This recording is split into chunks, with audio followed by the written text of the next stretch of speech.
Ghari katana tek tek chatpaga loinana ting ting chongliba Yaichenbagi miholni.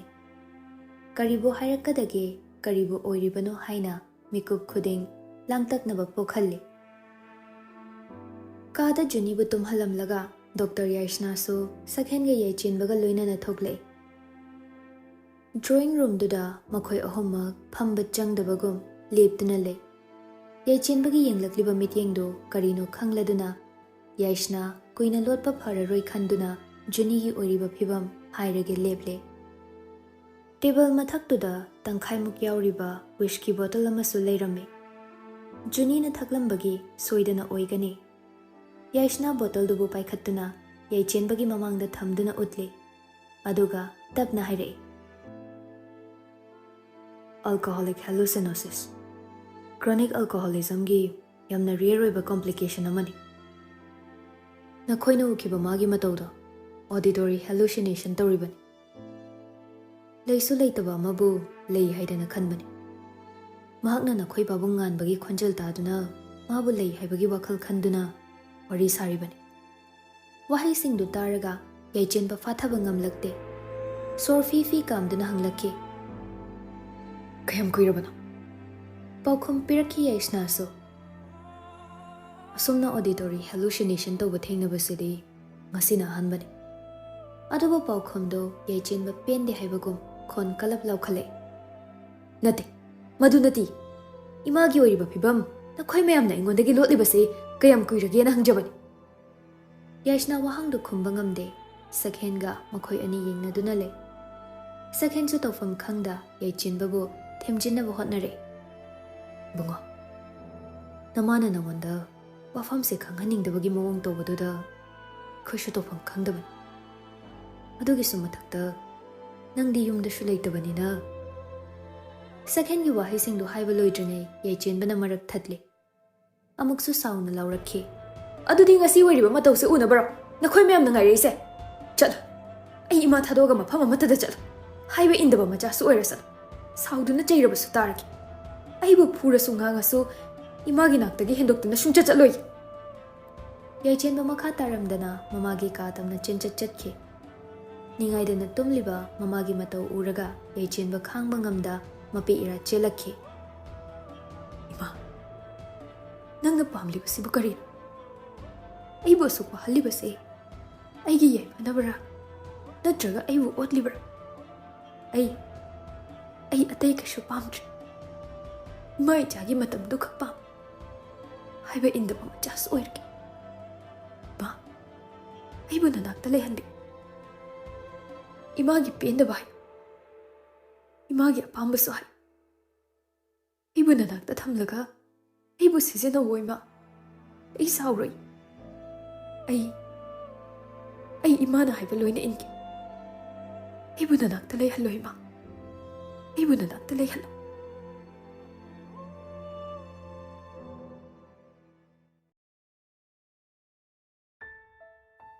Musiba maingalduda famliba Khagemba makutta phone du pairaga screen duda munna karigumba ma yengle. Handwritten letter khudna iba chithi magi photo ni. Chithi du lamyanbana mayumda tharakpa chithi ni. Mahak fellowship kidamak mafam amada chatle haiduna pau pirakpani. Pau du hana hairabadi luhongbagi wafam ama leibana yarakadaba mande khanduna pakhatpagi kanaso haidoktana chatlibani haina iri. Mana leiriba mafamdusu chithiduda irakte. Mana tamliba institute ki mamingso takthokte. Oi thoktabani. Sukma chinthiba. Nangna lotana ingondagi kyam kuina lotpa ngamgani. Sauna Khagemba chithiduda yengduna hairakpani. Mayumdadi Yaishnadi mai hoba makai saurabani. Adubu afaba amana official oina mayam mangda engagement do announce to hodabana khara makhaidi wakhal du fathanare. Mamani gitadi henadum haraure pamdaba nupaduda machanupi thazararoi haiduna. Khagemba context changduna kanagumba amada call dawi. Hello, nahangi nupado. Magi current details loinamak thigalo. Magi photo group ta mayamda loinamak share tawkho. Wahai khrasi hairaga phone du thammi. Sauning manbana masado fi kami. Sanariba lamyanbagi kokto Khagemba khanglami. Liabu handak amuk thengnabasida haurakliba lamyanbagi matawni. Hojikti magi marup Yaichenbaga Liagagi maramdasu khanglabani. Makhoi anigi marakta lamyanbana ayetpa oihaningde. Yaichenbasu Liasu wangna khariba sambalsi hek thugaikiba matamda manungda lotuna leiriba thamoi anidugi fazaba masak khangnarakani. Kanamtana karigumba makhal amattagi ayetpa makhoi anigi marakta leihaningkhide.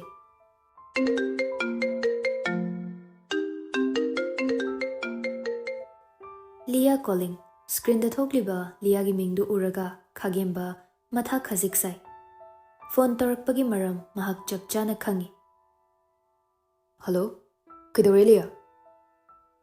Yaichenba, ma naba phatriba. Phana kuiri. Numit mangani muk phari. Pausu kem da harakte. Ikai na mari tatli hanglakliba Liagi matawdo nungsiba phawi. Phari. Masa kaisu tawdre. Paukhomdu hek tabaga Lia hatho amuk hanglai. Adudi sida gadongai laktoiba. Thuna la ona hayo.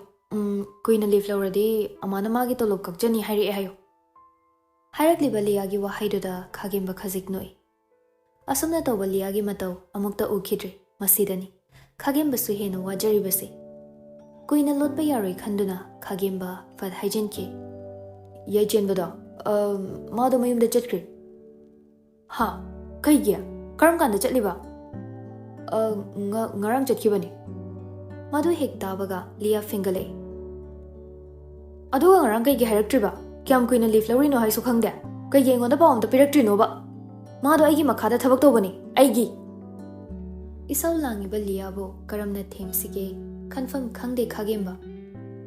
As, amta ngai khomi. Haigi tawrambani ba iso. Yare, taningge kemta. Nungshide no yamta. Sauna phone thamke Liado. Yaichenba matha ama saba loidringai amamuk. Asingba pumnamak khanglakpa mikuptana kari thoklagaba khanbadaso kok chaklabani. Kona Yaichenbaga tapna khanarage khanduna sauriba Liasu themludre.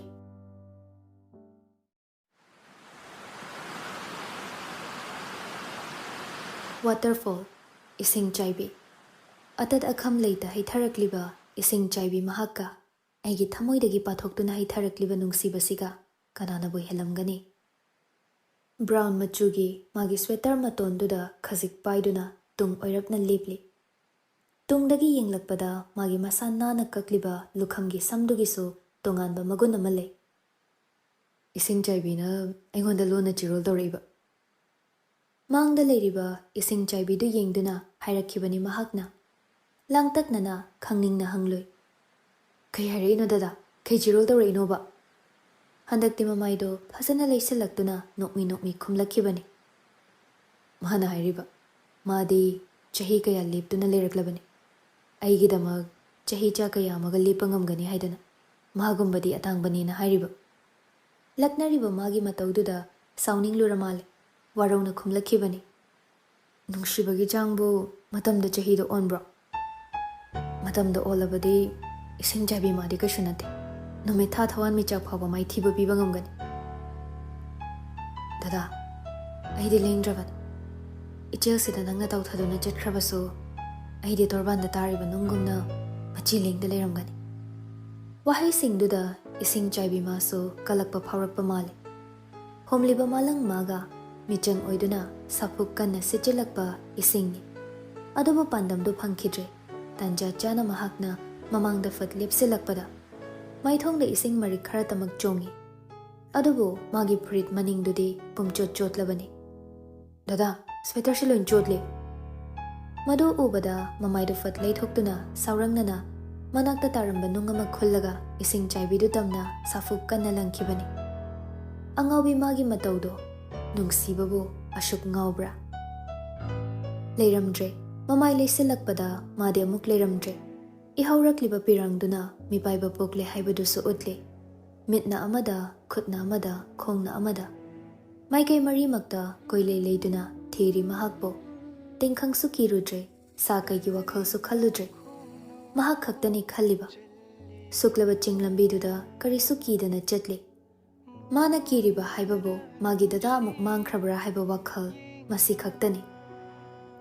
Chingchek ta tariba achoba nungpak amagi mathakta naidom phamlibadu urei. Mani, mahakni, magi dadani.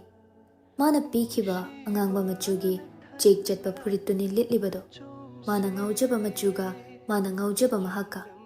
Maningdana phazaraba chingsangna pomsingduga. Phazaba mayamna khuzing oiduna nungshiba magi inotso hapli. Dada, dada, kaigi aduda nathanda phamino. Dada, tabro. Adubu khumlakhidabani, paukhum phangkhidabani. Daithorakhide mamaiso. Yenglakhide mangondaso. Karibu yenglibano khangde. Mangda tamna sandokliba chingsang paring singduda oina mamit kupta yengduna leikhibani. Sauningki, kalakhi. Khalli, chingsang paring singdo pulap tem khaiduna manghallasira haina. Yenglono ataida, aingonda. Dada aigi maikaida khak yenglau khankibani angaubido magi wakhalda. Nungshibabu asuk ngaubra. Manak yausalakpada saktamdo leichil marakta muk mangkre. Pakhatna laujare. Dada, ai kaisu hairari. Aingonda yengdrabasu, ai saurari. Nang mangkino. Dada, dada, kathai chatlino. Dada. Amuk mamai leiduna angaubigum maikai khangda ko chin chili. Laptakna mi khara pulap chatlibadu urei. Makhoida magi dada theminase haigi haiduna makhoigi maikai tamna chenchat chatpani. Makhoigi manak naksinba sukngam ngamdabagum hena lapthokkibagum tawki. Adok thuna chatliba makhoido tanabada wana thokkibani. Mayamdugi khwai maning thangna chatlibado munna sum yingsilubada magi mawong mato magi sabanduda khanglakpani. Magi dadani. Magi dada nganbani.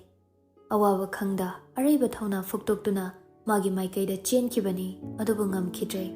Lambasu fangkhidre, sokpasu ngamkhidre.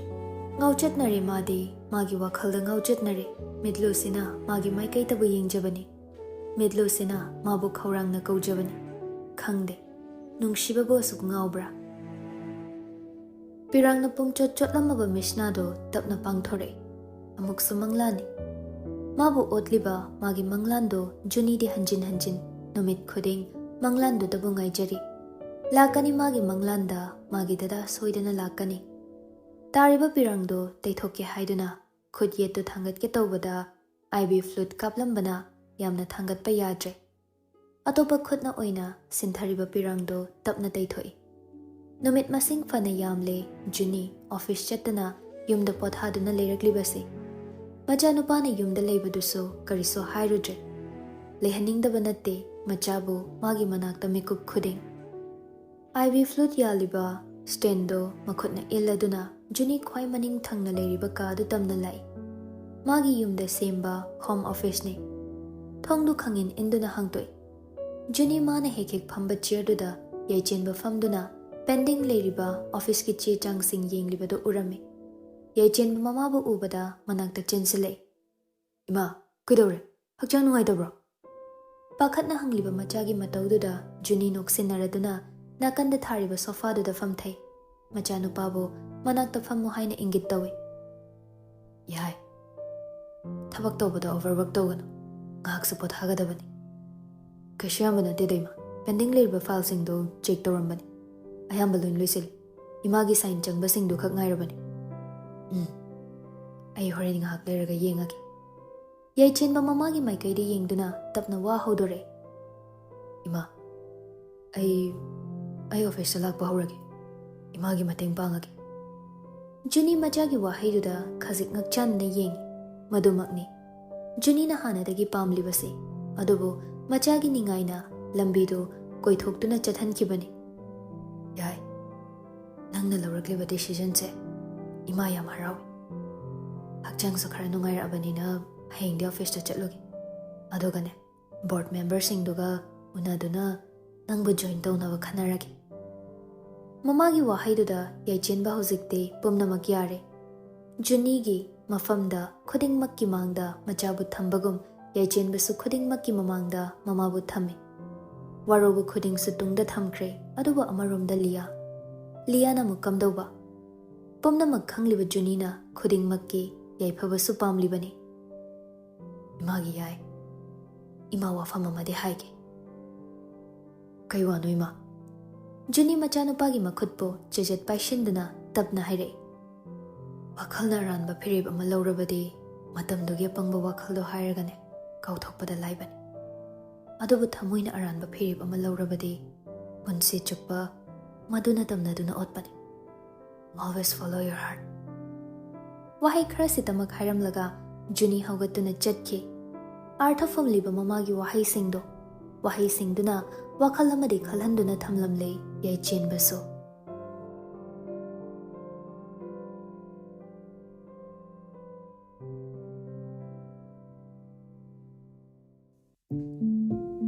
Wakhal pukningi pothafam magi manakta leirabaso ngasidi leitafam ama ikhang khangdabagum tawi. Kaduda hangat handa chatliba liyabu yenglaga Ruby wa amata haijabadi ngamjade. Khangi pumnamak Liana utliba mawong mataw singdo. Chayol ani thama khaimuk phasilakpadadi Lia masadu leitafam ama khangdre. Thabak amata pukning changwa haiba yadre. Table da Ruby na semba cake tuso khajik charamlaga adum tokre. Number amada Lia hanjin call tawi. Adubo chap manaba paukhom phangi ahongba leite. Yaichenba na hek chatkibadagi magi number do hauzik phawa switch off leiri. Ruby Mado kayamuk masangam drazano. Kagemba na din awa pharaga mayumda chatkibani na hai. Natraga mado ay udanaba lotli zala. Mana ay yam hina dravazala. Ay gi tawdo yam hinman krababa.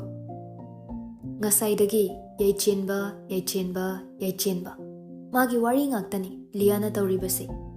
Masidabu Ruby karamna tumina khangba ngamgani. Adubu khangjinkhre, lotsinkhre, mapan thoklakanu ko angawba thamoy. Kayadi wana themjinduna thamliba Ruby gi thamoy. Kashutoramui, masumayum chatkibaduda khara kuina leiboiramgani. Haifam khangda Ruby su themjinna hotnari. Adubu Lia mangak tu fatfat haraduna khutta pariba phone do amuk kit nami. Khagembada amuk call tawi. Liana call tawrakpa khuding khagembadi matha sarabani. Semjin sasinba paukhum pibada warabani. Hello, Lia, amuk kaidore? Khagemba, nang aigonda lotkan. Ma hojik kadaida le. Thama khaima phazile. Asingbam hayo. Khagemba makok pai upai leite handakso. Semjinba paukhum ama piba tabani. Mayumda chatki haridana. Aigonda mayum chatlugi khakhairambani. Sidai henba aisu khangde haba nangbo. Ahongba leitraba magi paukhumduda Lia khoisaunaba hengale. Adudi mai mayumdo kadaida taglo. Magi address piro. Wahai singduda Khagemba tofam khangda ngaihak mamit uishinduna tumin lei. Hello, Khagemba, tabrami. My address to piro habane. Asuk anam kanba nupi sibo karam ngangna sige khalli Khagemba so. Mayum do isu khangdi mi thaina high school to minarakpani. Ada mana thabak thibagi sum mateng pangbiyo na haibduda pangbikibani. Magi maramda adu kupna de isu khangdi. Paukhomduda Lia ping launa saukre. Nangbu karamba makhalgi marup no. Ha, mana phatanung da thomadi nangdi dum kem khangdabi nungaina leitho leidori ne dude. Os, Lia, amta tap thakhoda. Yare thamage. Useless. Saurangna phone du thammi. Tofam khangdre kaido sige khanbada. Last chance, magi amata ngairaba chance. Juni, magi ama. Ikai khangdabi su oirage, magi damag khudingmak oirage. Hello, Lia, kaidore? Ama, office to leirira. Ngasidi hakjang khara nungairi haidana office chatpani. Kaidore? Kari haningbano nangbo. Magi amagi khonjel tabada haige khalamba khuding pak hekta haiba ngamde. Kashu nateda.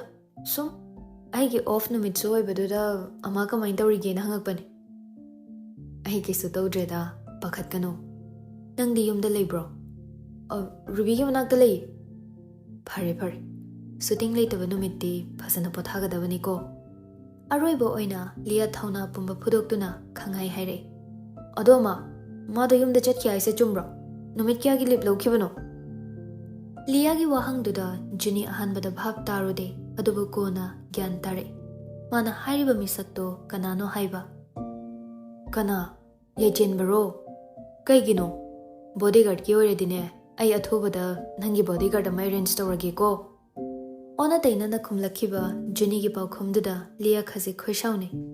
Asomdana Yaichenba mamagi manakta leibana magi ming palakpada masu mamada yengle. Magi maramda khangning na hanglakliba misak atopa kana oiramoi. Lia soidana oiramgani haiba mahaksu khangi. As adoina deba. Mama yum chatkhe habado ama magi address to kadaidano.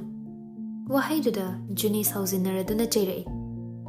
Hey, mi amagi personal information bu hekta haidokpa yabro. Ha, ngausinano. Bodyguard ki oredine ai athopada mai range tawrage haidana. Bodyguard ki natte haba, bodyguard pamde haba. Yaichenba natradi kanam ta pamde. Khon kalap ngangladuna Lia sarangnana phone du thami. Kak ngaunare. Magi maramda kanada bu hangluni. Mabu kadai da thigani. Koi chichlamba Lia do Ruby ki manakta sofa da git fam thare. Magi mataududa Ruby ngasaidagi wa mata haiba ngamdabani. Si, cake si chato. Khara jaraga sum thamma leire dawrisi. Ai janingdre Ruby. Khangde, cook sikimda jangdre. Sounding ki, wahaiduda sounding ki. Lia da natte sounding libado. Magi mafam mulliba misak tudani sounding libase. Ruby mana semba chapot po oirabade. Lia na munaduna chabado. Ngasidi khasiktang thenglaga tokre. Asuk thuna ahongba leihanba. Yaichenba bu hena nungsidaba phaurakhe. Lia masado khazik sitharaga makokto Ruby ki tampakta thamladuna hipthare. Mamittu ishenduna tuminle. Mataududa Ruby kedo sige khangdraduna magi airport to lawthoklaga nakan nama ama Lia gi nakongda hapchile. Nama mana magi nakongda hapi. Aduga isai ama tabna thare. Shawn Mendes ki isai Wonder acoustic version oiba isaiduna atopa taiwang amada makhoi anibu pubagum tawri. Khallibani oiriba mayam sige taiwana boina thoklamlabadi kari oiramgani haina khallibani. Lia mana khanjariba asomna Yaichenbana so magidama khanbirabadi kari oiramba yai haiduna khallibani. Oiba yaba oiramba yaba wakhal kayado nakongda tariba isaiduga chanana wakhalda khanjai. I wonder what it's like to be loved by you. Amaromda Ruby tumin yengle magi tampakta hiplibi Liabo khalli mahakso. Liana Yaichenbagi khanjariba asumna magi damag madugi machet amatang orabasu phangjarabadi haiduna. Mamit uishillabasu wakhalama khanbagum suklap tawriba Liagi pishum anido. Khalan ningkhidabani atopa kanagi wakhalso. Liagi matawbu yengduna khalli maso nakongda tariba isaiduga janana. I wonder what it's like to be loved by you.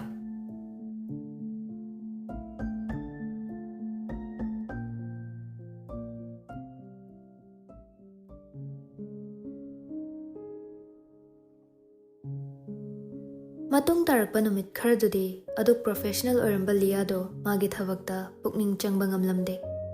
Magi career gi achoba breakthrough ni haiba khanglabaso wakhalda Yaichenbana otuna leibana atopa amata pukning changba ngamhankhide. Amuk thawaina kemta chadabi chara henbasu yawi. Babona phana chairabasu nakongda hapte. Mana lam helabadi Yaichenba mabu senaba shoidana lakani haina khanduna tawribani lam henbi Liado. Adubu lakhidabani. Ukhidabani ujaningba magi saktamdo. Wari khudingmag Yaichenba tadaba natte khangdaba natte anam kanbi Liani. Mana pamlibadu phangdre phawba pak hekta tokadaba nupi natte. Numittu Yaichenba khanba yaba khallaba matung firiptu lawkhibani. Amuba machugi phurit khongrau khongum adugi sumathakta amuba machugi tupi amaga marks amaga. Machana thokhibado Juni su hawi kariso hairodre.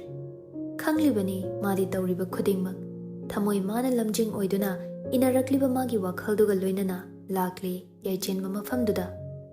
Liana shooting tawriba mafamdudagi khasik chathoklaga tawriba singdudi loina uba phangba mafam ama khanduna tumina leptuna yengle.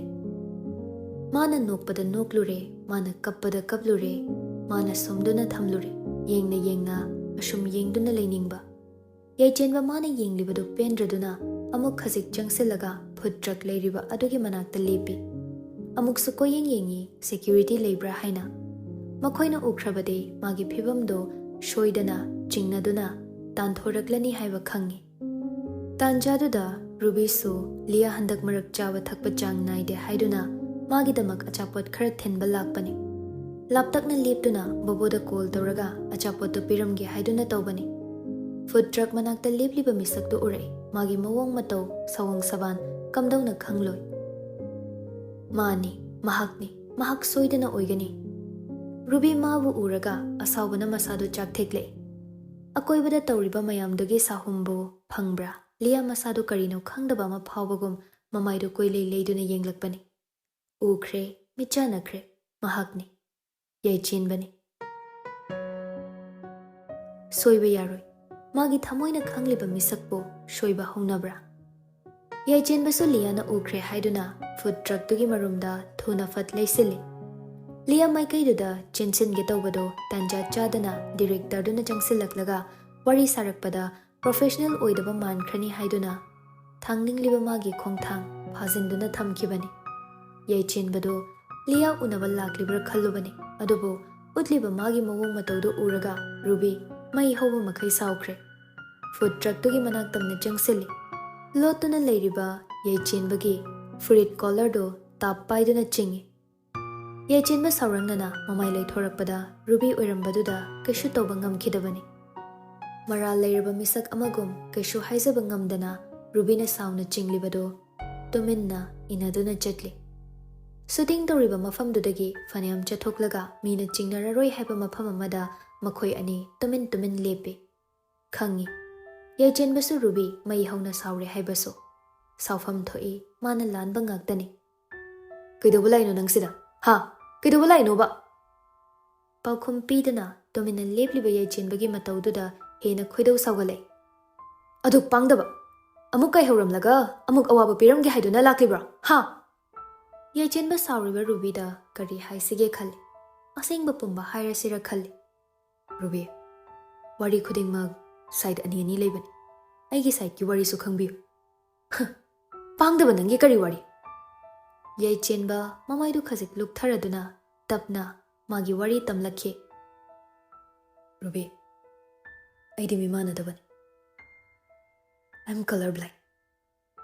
Mimanadaba aidi maga loinabada matik chade. Wahai singduda Ruby ngakchanana Yaichenbada yengle aduga tapna Liana di wafam se khangbra. Yaichenba wafam do Lia su khangye haibagum mangak tu tapna nomle. Madu ubada Ruby kana nokle. Nangdi pangdaba khaknatana apang soiramina.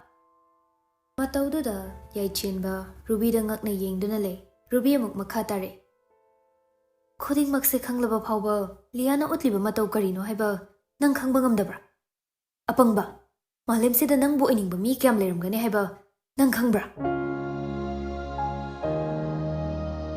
Chumi Malem sida Yaichenba iningba mayamdugi manungda Ruby su amani. Yaichenba Ruby na chairakpaduda wa makha taba ngamde. Apangba pangdaba mikithi. Wahai ahum siga loinana Ruby Yaichenbagi thabakta khajik ilamlaga sauna mafamdudagi chatki. Kayam kuina pangdaba oikhini Yaichenba.